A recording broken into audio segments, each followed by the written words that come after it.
ചെറുവത്തൂർ മടക്കരയിലെ മത്സ്യബന്ധന തുറമുഖത്തോട് ചേർന്നുള്ള പുലിമുട്ട് തകർന്നത് മത്സ്യത്തൊഴിലാളികളുടെ ജീവന് ഭീഷണിയാകുന്നു. തകർന്ന പുലിമുട്ടിന്റെ അറ്റകുറ്റപ്പണി വൈകുന്നതും വൻതോതിൽ മണൽ അടിഞ്ഞുകൂടുന്നതുമാണ് അപകട സാധ്യത വർദ്ധിപ്പിക്കുന്നത്. ദിസ് ന്യൂസ് സ്പോൺസർഡ് ബൈ ഉയർന്ന ഗുണനിലവാരം, തികഞ്ഞ വിശ്വസ്തത, ജനതാ പാൽ. നിലവിൽ പുലിമുട്ടിന്റെ 50ഓളം മീറ്റർ ഭാഗം തകർന്ന് കല്ലുകൾ കടലെടുത്ത നിലയിലാണ്. പുലിമുട്ട് നിർമ്മിച്ച ആദ്യകാലങ്ങളിൽ സുരക്ഷിതമായി യാനങ്ങൾ കടന്നുപോയിരുന്ന ഇവിടെ വർഷങ്ങൾ കഴിയുന്തോറും അപകടങ്ങൾ പതിവായി മാറുകയാണ്.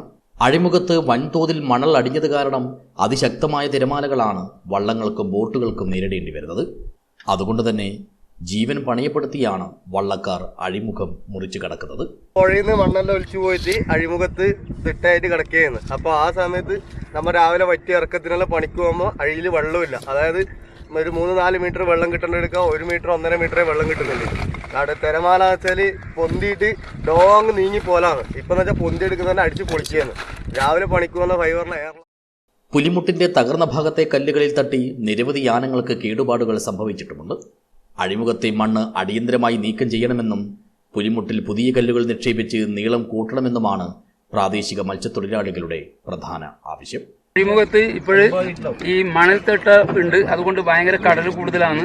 നമ്മൾ ഉദ്ദേശിക്കുന്ന രീതിയിൽ നമുക്ക് പണിക്ക് പോകാൻ പറ്റുന്നില്ല. പെട്ടെന്ന് കടൽ നമ്മൾ ഇവിടുന്ന് വിട്ടു കഴിഞ്ഞാൽ പ്രതീക്ഷിക്കാതെ കടൽ പൊന്തി അടിക്കുന്നു. അതുകൊണ്ട് ഭയങ്കര ഡേഞ്ചറാണ്. ഇപ്പോൾ നമ്മൾ മരണം മുമ്പിൽ കണ്ടുകൊണ്ടാണ് പോകുന്നത്. മറ്റേ നമ്മുടെ തിരുവനന്തപുരം മുതലപ്പുഴ മാതിരിയാണ് ഇപ്പോൾ നമ്മുടെ അഴിമുഖമില്ല. കാരണം വെച്ചാൽ 10-50 മീറ്റർ കല്ല് പോയിട്ടുണ്ട്. മുമ്പേ ഇട്ട പുളിമുട്ട് 10-50 മീറ്റർ കല്ല് പോയിട്ടുണ്ട്. ഇത് ഞങ്ങൾ മത്സ്യത്തൊഴിലാളികൾ ഞങ്ങൾ കുറേ പ്രാവശ്യം ഹാർബർ എഞ്ചിനീയർമാരെല്ലാം ആയിട്ട് പറഞ്ഞിട്ടുണ്ട്. ചെറിയ തോണി സംഘടന അതിൻ്റെ ആൾക്കാരോട് വന്നിട്ടെല്ലാം പറഞ്ഞിട്ടുണ്ട്. അപ്പോൾ പാസ്സായിട്ടുണ്ടെന്ന് കഴിഞ്ഞാൽ അന്നേ പറയുന്നുണ്ട്. 1 കോടി എത്ര അന്ന് നമ്മൾ മറ്റേ ഇടതുപക്ഷ സർക്കാരിലെ സമയത്ത് പാസ്സായിട്ടുണ്ടെന്ന് പറഞ്ഞിട്ടുണ്ട്. പക്ഷെ നമ്മളത് അഴിമുഖത്തായിട്ടൊന്നും വികസനം കാണുന്നില്ല. ആ ഫസ്റ്റിലുള്ള അതേ അവസ്ഥയാണ് ഇപ്പോൾ ഉള്ളത്. പക്ഷെ കടലടിച്ച് കല്ലെല്ലാം പോയി. പുളിമുട്ട് എൻ്റെ നിന്ന് കടലടിച്ച് ഒരു 50 മീറ്ററോളം കല്ല് പോയി. രണ്ട് ഭാഗത്തും അതേപോലെ പോയിട്ടുണ്ട്. ഫസ്റ്റ് ഞങ്ങൾക്ക് ഈ പുളിമുട്ട് വന്ന സമയത്ത് ഒരു പ്രശ്നം ഉണ്ടായില്ല. പക്ഷെ ഇപ്പോഴും ഈ കല്ല് പോയതുകൊണ്ടാണ് പ്രശ്നങ്ങൾ. മടക്കര മീൻപിടുത്ത തുറമുഖം കേന്ദ്രമാക്കി 100 കണക്കിന് ബോട്ടുകളും വള്ളങ്ങളുമാണ് ദിവസേന ഈ ബോട്ടുചാൽ വഴി കടലിലേക്ക് പോകുന്നത്. അഴിമുഖത്തെ പ്രതിസന്ധി പരിഹരിക്കുന്നതിനായി ഹാർബർ എഞ്ചിനീയറിംഗ് വകുപ്പ് സമഗ്രമായ വികസന പദ്ധതി തയ്യാറാക്കിയിരുന്നു. എന്നാൽ പിന്നീട് ഇതിൽ കാര്യമായ പുരോഗതി ഉണ്ടായില്ല.